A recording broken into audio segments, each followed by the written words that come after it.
things.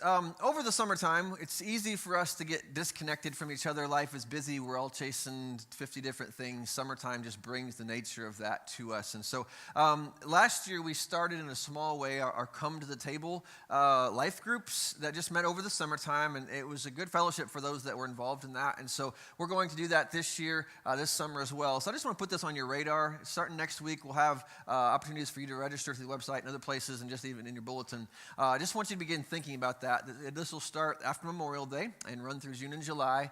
And so I just want you to think about, what am I going to do? What are you going to do as an individual to say, hey, what am I going to do to stay connected to Christ, most importantly? What am I going to do to stay connected with Christ's family and just build relationships, grow in community over the summer months? And while the summer months do bring some challenges and obstacles to that, it also brings opportunities to meet together, to be together, to enjoy one another in life groups. And so just want you to begin thinking about that over the summer months here and how that might look for you, and we'll talk more with you about that next week. And the second thing I want you to just highlight is a couple weeks ago we announced this would be a Decision Sunday, and it's been cool over the last week. If you were with us last weekend for our Easter services, we had cool things. Second service and third service both had a baptism there. Alex Sanchez was baptized in second service last week, and Lily Current's third service last week. And then in the middle of the week, Albin Hudek, raise your hand, wave in the air. I go. Albin was baptized on Wednesday. And so those were cool things that people already made decisions in that step of faith in Christ. And so we are thankful for that and rejoice with those folks as well. But this is also a day that we just try to do that every so often, just to encourage you and invite you to be a part of that. So maybe you've been thinking about, what does it mean to, what step does Jesus want me to take next in my life? And there's always something that Jesus is leading to us. And sometimes it's a public thing, sometimes that's just a private thing.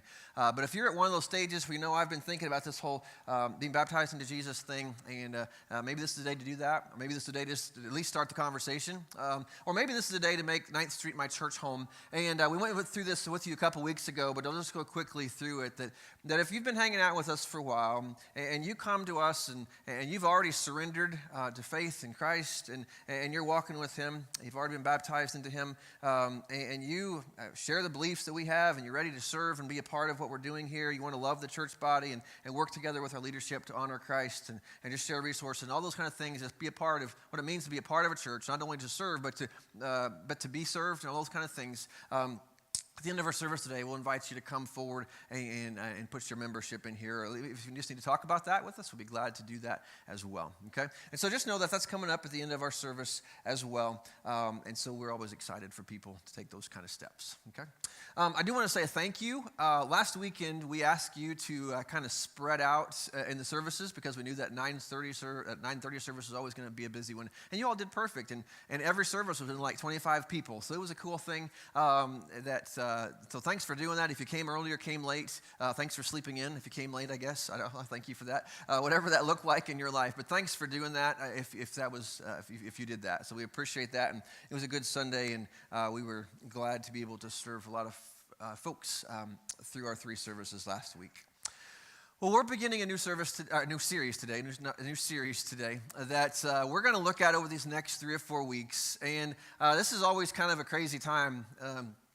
At least if you got kids involved in school. I know this is a busy time of year, and there's a lot of things going on, and a lot of distractions as spring comes and summer activities begin, and all kinds of things. So we're going to talk the next 4 weeks on this theme: I have to learn to talk today. The fine art of lifting a life. Now, I've been in enough hospitals and visits and stuff that I know when a patient needs to be moved, there's a very special strategy that people will use in order to lift a person, right? Sometimes they'll actually bring any lift, but there's certain ways that if you're in the medical field, you know you're supposed to lift. And maybe I could find lots of pictures on the internet of maybe those signs in your workplace. So be careful how you lift, right? It's never this, it's always this, right? Always lift with the knees, as they tell you. And so lifting is a special art that it requires some intentionality and some wisdom.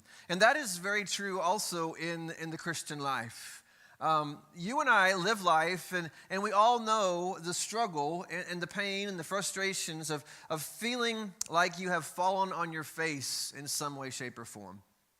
You know you have. You feel like you have failed. We've all been there. We all know that.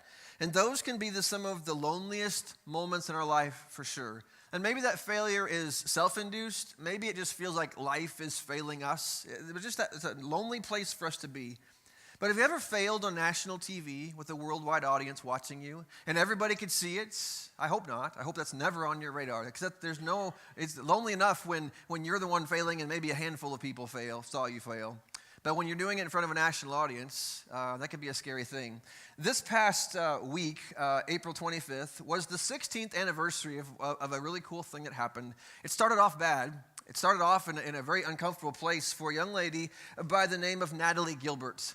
She was a 13-year-old young lady who had been voted on through some contest in Portland to be able to sing the national anthem before the Dallas Mavericks Portland Trailblazers playoff game. And so this isn't just a regular season game. This is an important thing. People are tuned in, people are watching, and it's a big deal.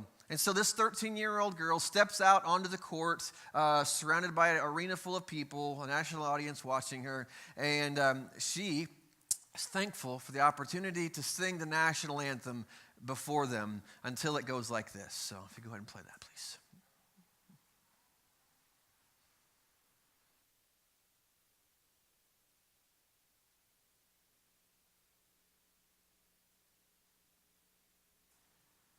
And now to honor America and salute the men and women serving our country with our national anthem, please welcome, as voted by you, the fans, our winner of the Toyota Get the Feeling of a Star promotion, Natalie Gilbert.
So the guy who steps in is the Portland Trailblazers coach at that time, Maurice Cheeks. Mo Cheeks is what he was called. He played for the 76ers, went into the Hall of Fame last year, and for the basketball NBA Hall of Fame. And when he was inducted, people reflected a lot on his life, but that came up a lot. That's the kind of guy he was. He would step in to help. And when I think of the idea of lifting a life, that's the picture I want us to think about over these next few weeks.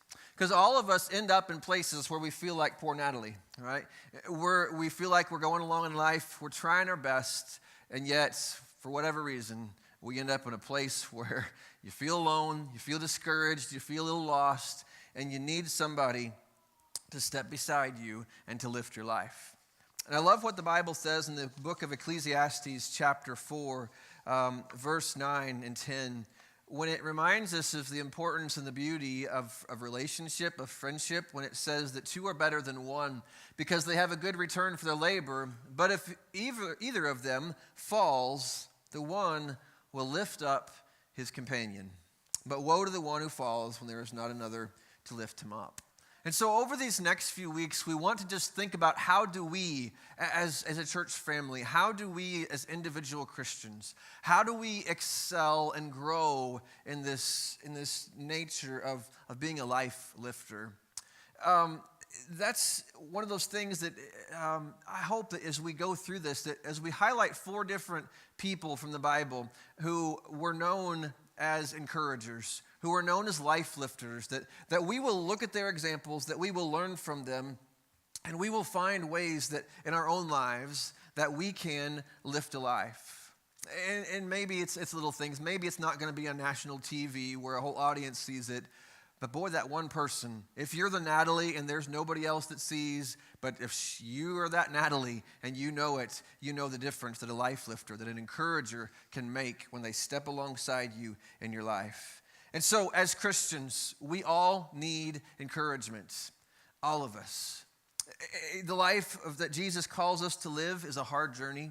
It is sometimes a frustratingly lonely, frustratingly difficult task sometimes, just to live out the life that Jesus calls us on a regular basis, day in and day out. And so one of the things that God makes it very clear of in the New Testament is that you were never called to be alone as a Christian. You were never called just to have a personal relationship with Jesus. The Bible very rarely speaks to us in those terms. The Bible very often speaks to us in the context of community, that we are called to be together, that there's a communal aspect to our faith that is vital to our survival and our growth as a Christian. And so when the New Testament talks about this, I love the definition that Rick actually gives of what encouragement is, that encouragement is to motivate others in the direction of Jesus. And so we're not talking about some shallow, hey, I like your shirt today, hey, I hope the job's going good. Those are nice things, fine things. But I'm really talking about a heart that says, hey, what can I do to encourage this person's faith in their struggle or in their failure or in their insecurity or in the newness of their faith or in just the dryness of their faith because they've been doing this for a long time? What can I do to come along someone that's going to motivate them in the direction of Jesus? That may be a little thing, maybe big things, but all of us have something that we can do in the life of someone else that's going to motivate them to move and think and lean into the direction of Jesus. And so there's a list of commands in the New Testament that kind of reflect this whole communal aspect of how we're not meant to live this life alone.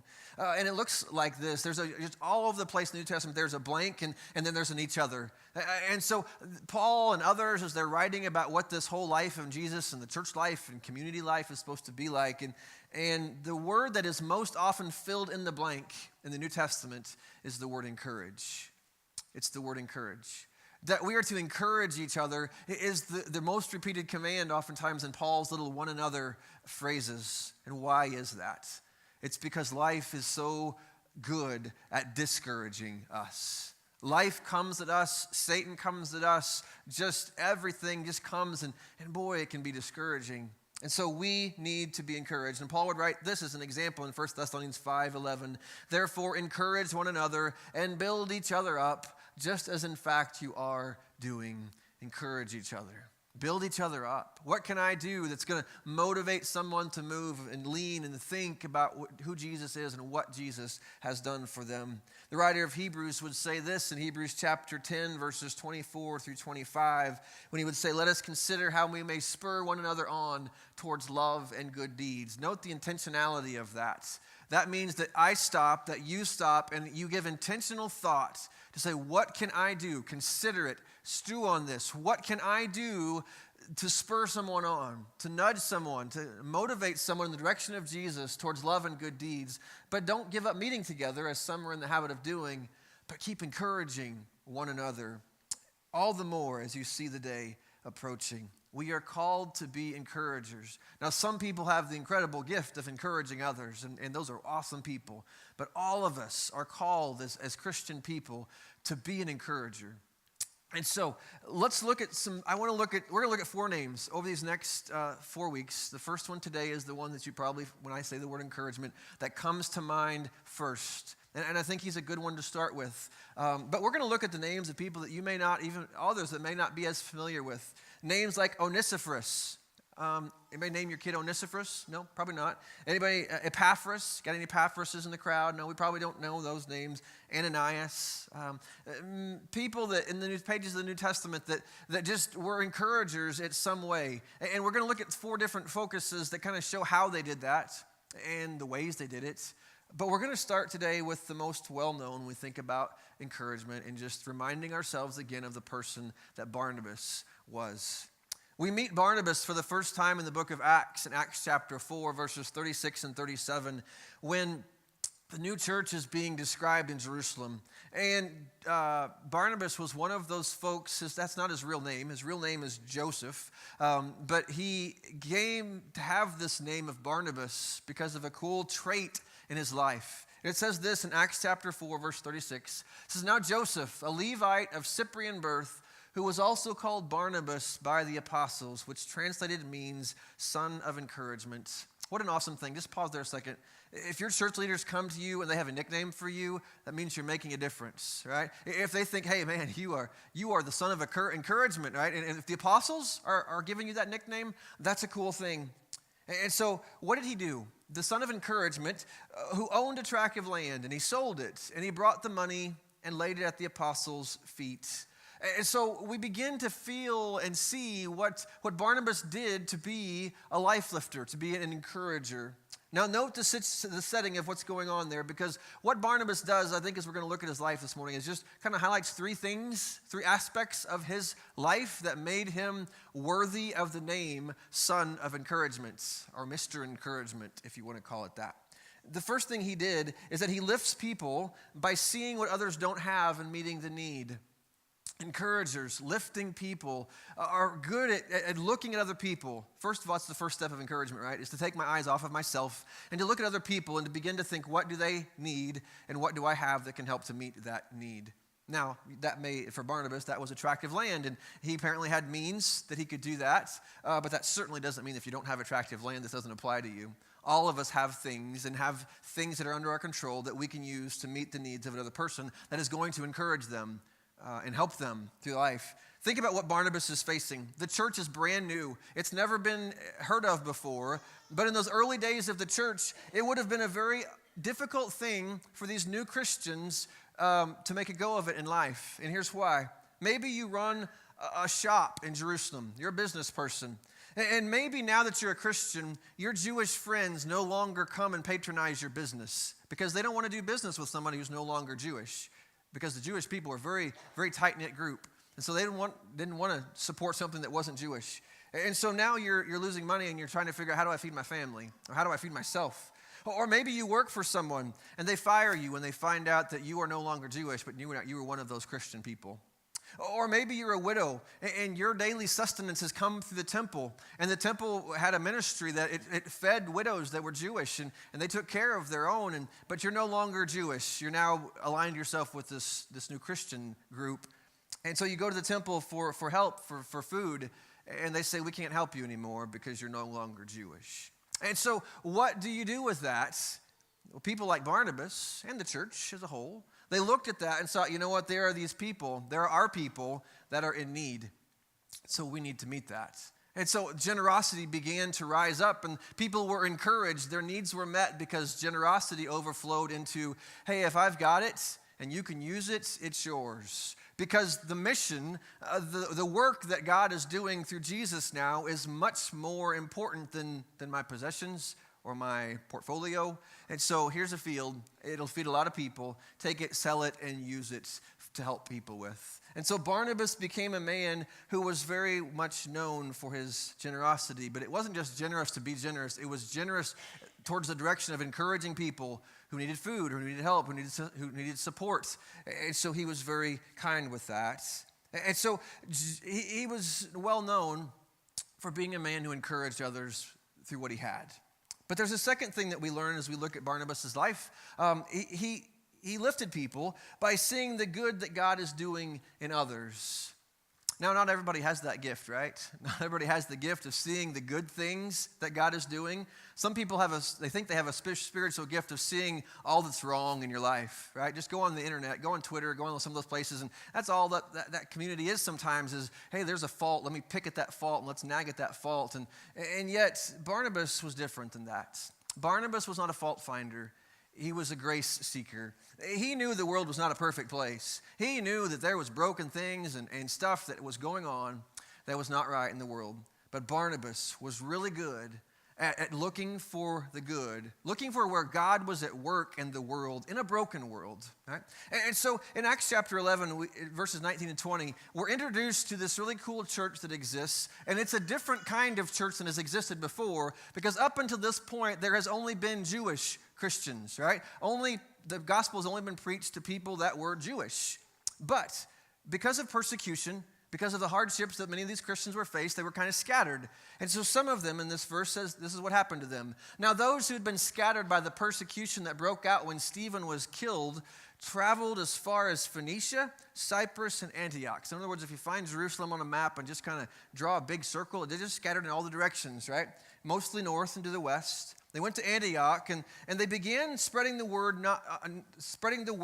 only among Jews. But then some of them crossed a line that had never been crossed before.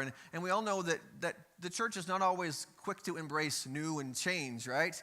But some of them, however, men from Cyprus and Cyrene, went to Antioch and began to not speak just to Jews, but they began to speak to Greeks also, telling them the good news about the Lord Jesus. And so you have this brand new thing that's busting out because these Greek people are beginning to surrender to Jesus, and they're following him. And you've got these new Christians that are not just Jews, they're not Jews, they're Greeks. And that enters a whole new dynamic of racial things, of ethnic things, of the past and where we come from. And so the church in Jerusalem hears about this. And so they thought, well, we need somebody who's going to go check this out and investigate this and see what's going on here. And so who do they pick? They pick the son of encouragement. They pick Barnabas. And they send Barnabas to Antioch. And it says this in verses 22 and 23, that the news about them reached the ears of the church at Jerusalem, and they sent Barnabas off to Antioch. Then when he arrived and he witnessed, what did he see? He saw the grace of God at work in the lives of people. As people heard the message of Jesus, they repented of their sin. They followed after Christ. They began to seek him and to follow him, and things began to change in their life. They saw the grace of God at work. And Barnabas didn't question it and skeptically, but he rejoiced.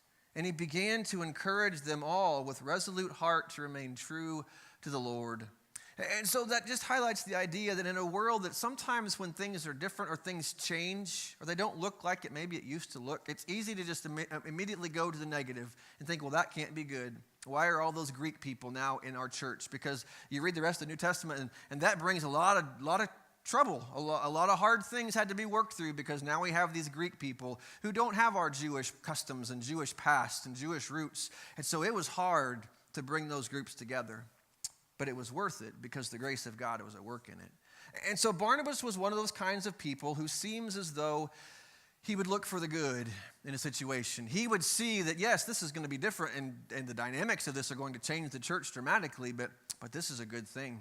This is good because God is winning more hearts. More people are following Jesus, and the gospel is spreading, and it's glorifying God. And so Barnabas was one of those people that looked for the good. And so maybe one of the ways you can encourage people, maybe you have things that you can take and sell or take and give and encourage people with. Or maybe one of the ways that you can be a life lifter is to walk into a person's life and say, you know what, there's some broken stuff here, and I could focus on the brokenness and I could distance myself because you kind of have some broken things in your life. Or maybe you can come into the life of a person and say, man, I see a lot of good in you. I see what God's doing in your life, and we're all works in progress. And so there's a grace that is shown, an encouragement that is shown into the lives of people. Because there's an insecurity, especially when you're a new Christian, that says, look, I know I know my past. I don't understand all the traditions and rituals and what I'm supposed to be doing. So there's that awkward time in there when it's like, okay, what do I do with this, all right? My old life I'm trying to walk away from. I'm trying to pursue a new life. But a lot of Christians can sometimes distance themselves because of, we don't know you. You're unknown to us. But I want you to follow how this third thing kind of unpacks a little bit of how he did that. Watching a personal example of how Barnabas, number 3, I want you to see this. In Acts chapter 11, verse 25, look what Barnabas does. In response to everything he's seeing there, he left for Tarsus to look for Saul. And when he had found him, he brought him to Antioch, and for an entire year they met with the church. Now again, that's not a small thing. He looked for Saul, right? We're going to get to that in a second. And for an entire year, Barnabas met with the church, taught considerable numbers, and the disciples were first called Christians in Antioch. And so we lift people, number 3, by investing in drawing out what others could be. The third thing I want you to see is that we invest in people and we draw out what people could be. And in order to do that, I think you first of all have to do number 2 is you have to see that there's potential, to see that there's good in people, to see that, hey, man, this is what you could be if in God's working in your life. And Barnabas illustrates that so beautifully by going and finding this guy named Saul. Now, if you remember Saul's story, Saul did not have a good start to his life from a Christian perspective. In fact, on Saul's resume was a great many years of resisting Jesus, persecuting Jesus' followers, imprisoning them, leading to the murder and killing of some of them. It was not a place that he would be welcome in most churches. But Barnabas, when he saw the grace of God at work in Saul's life, was not one who was quick to say, you know what, I'm done with you. I would have nothing to do with you. In fact, he saw God's grace at work in Saul's life, and he looked to invest in that and to draw out that goodness. And so when he had this mission opportunity in Antioch, he went and found Saul, brought him back, so that not only could Saul teach and preach, but I think there was some Barnabas teaching and drawing out Saul's character as well. But I love the story. It's familiar when we've read it before here. I love the story of how Barnabas first lends his lifting into Saul's life. In Acts chapter 9, verses 26 and 27, it says, when he came to Jerusalem, he was trying to associate with the disciples. Again, this is Saul. He's just become a Christian. He's not, his reputation, though, precedes him, right? Everywhere he went, people used to be afraid of him. But now he's switched sides. He's found Christ. And when he's trying to involve himself in the life of the church now, the church is distant, and rightly so. There's a lot of nervousness there. This guy maybe imprisoned my loved ones, or he's made my life chaotic because of his persecution. So when Paul came to Jerusalem, he was trying to associate with the disciples, but they were all afraid of him, not believing that he was a disciple. But Barnabas took hold of him and brought him to the apostles. And he described to them how he had seen the Lord on the road, how he had talked to him, and how at Damascus he had spoken out boldly in the name of Jesus. He began to outline all the ways that God's grace was at work in his life. And Paul had a terrible reputation. Barnabas had an incredible reputation. And Barnabas was one of the kind of guys who would stick his reputation out a little bit, stick his neck out to say, you know what, I'll vouch for this guy. I'll vouch for him because I see God at work. I see potential. I see what could be in his life. And you continue to see that later because Paul even had to learn that lesson. Years later, you find Paul and Barnabas are a missionary team, and they're out planting churches and doing God's work. And there's this young man named Mark who ends up on one of their missionary journeys. And about halfway through the journey, whatever reason, Mark says, this is not for me. I don't want to be here anymore. And he abandons them. He leaves them. He goes home. And that was frustrating, anger-inducing for Paul. But yet in Acts chapter 15, verse 37 through 40, you find that Barnabas is still in the business of looking for good, even in people who maybe stumbled and fell a few times. Barnabas went to take John, called Mark, as they were going on another missionary journey, along with them also. But Paul kept insisting that they should not take him along, one who had deserted them in Pamphylia and had not gone with them to the work. And there occurred such a sharp disagreement that they separated from one another. And Barnabas took Mark with him and sailed away to Cyprus, but Paul chose Silas and left, being committed by the brethren to the grace of the Lord. Again, Barnabas was such a passionate, I see good even in a young man who's failed, I see such good in him, I'm willing to give him a second chance. Barnabas was that kind of person. Now, eventually, Paul comes around. I think Barnabas' influence on Mark's life and even in Paul's life, because later Paul would write this in the end of one of his letters in 2 Timothy chapter 4. He would say, only Luke is with me. Pick up Mark and bring him with you. The same Mark that he would have nothing to do with before. I don't want him on my journey, but now, because of a guy like Barnabas, who was an encourager, who stepped into his life and said, hey, I believe in you. I think there's still good in you. I sound like a Star Wars movie now. But I see good in you and what you can be in life. And so he invests in him and he draws out that goodness and he became good and useful to Paul. And so when you and I go through life, I just want you to start looking and thinking about what can I do to be an encourager. Now, as we finish here this morning, I'm going to have something to do for you. I want you to do something with me that I don't normally ask. I want you to pull your phone out. If you brought your phone, I know some of you didn't, but if you did bring a phone with you, I want you to pull out your phone, okay? And no, don't go straight to games, but just pull out your phone a second, because what I hope to happen today is by the time we leave here today, that between both services, that we're going to have maybe 150, 200 encouraging messages sent out from church to people to say, hey, I just want you to know that you encourage me. I want you to know that you have helped to lift my life, and I appreciate that. Or I want you to reach out to somebody who needs a lift. I know life is hard right now. I know you're going through things. Maybe your health is a struggle. Maybe there's some relational things that are really hard. I just want you to know I'm thinking of you, and I want to be there for you. I want to encourage you. So I'm going to be quiet here for just a second. And if you got your phone, if you don't, I want you to maybe jot down a list of people that you can contact later. But I want you to send a text message to somebody in your life that either has encouraged you to say thank you, or that you know needs a lift. Someone like Natalie we looked at the beginning, who just needs you to come along and say, hey, I'm thinking of you today, praying for you today. I know life's hard right now, but lean in Jesus. I'll lean there with you. I'll help you. And so send a message, okay? In the awkwardness of this moment here, you can have permission to text in church, all right, the one time. I'm going to give that to you, okay? So go ahead if you would.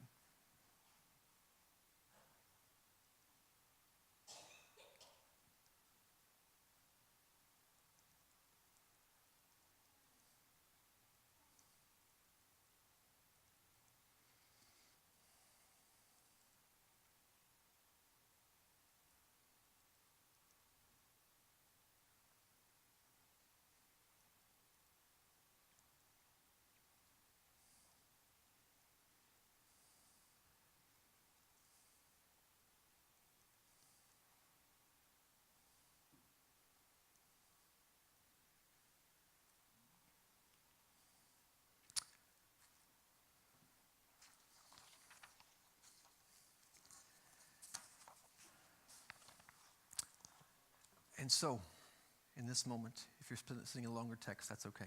In this moment, keep texting as I'm talking here as we finish here, right?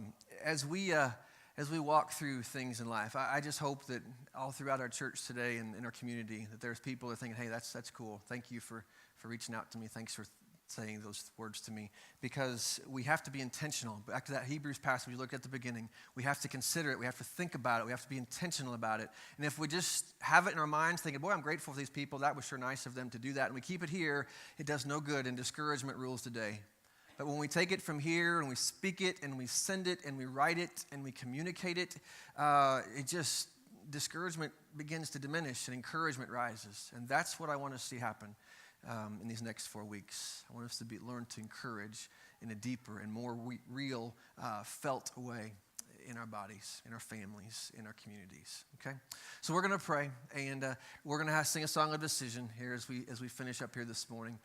So let's just bow our heads and pray together and ask God to make us encouragers through our life.